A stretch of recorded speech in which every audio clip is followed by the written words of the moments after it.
nuova puntata di Mente il Territorio, edizione 2025, ritorniamo a Zero Branco, 31esima festa del Radicchio, secondo e terzo weekend di gennaio. Con noi il direttivo della Proloco, presidente, vicepresidente e un consigliere. Partiamo con il presidente, ben ritrovato Andrea, è un piacere averti qui. Due weekend ricchi di eventi, dietro di noi la gente si affolla per mangiare un buon radicchio. Buonasera a tutti, è il secondo weekend che facciamo, domani sera si conclude la 31esima manifestazione del radicchio qui a Zero Branco, affluenza molto importante quest'anno, stiamo parlando intorno di un 20% di persone in più.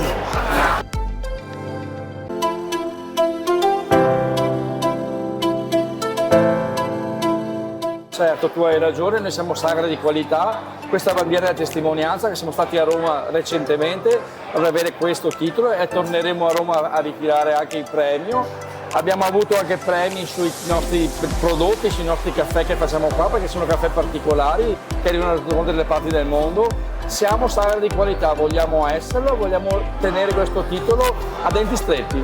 E a proposito di sagra di qualità, quali sono i piatti tipici di questa 31esima sagra del radicchio? Il classico pasticcio a radicchio, gnocchi a radicchio e gorgonzola, radicchi pastellati, tutto a base di radicchio, proposto dai nostri bravissimi chef, che non sono chef ma sono tutti volontari che ci mettono molto impegno.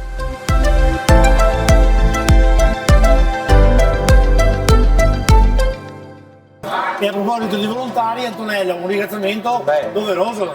Sì, doveroso a tutti quanti i volontari, ma soprattutto anche i bambini, perché i bambini devono crescere con in questa comunità e quindi noi siamo molto attaccati a questa comunità e i bambini soprattutto, perché devono essere poi la forza portante degli anni prossimi.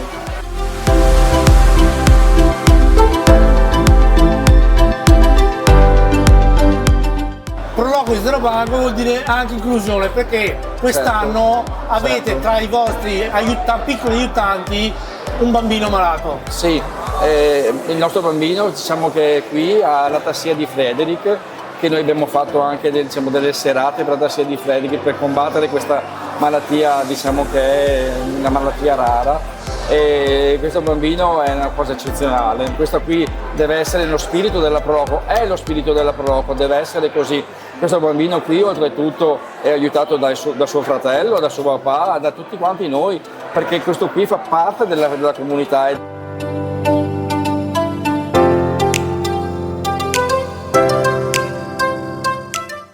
noi con lui lo seguiremo, perché sono gesti che fanno grandi il Proloco, fanno grandi i nostri territori. E a proposito di territori, ormai la 31esima sagra del radicchio è finita, ci aspetta quello dell'asparago, quindi a te un invito a tutti i telespettatori. Vi aspettiamo numerosi a maggio per la 28esima mostra dell'asparago e vi ricordo in anteprima che siamo anche lì sagre di qualità.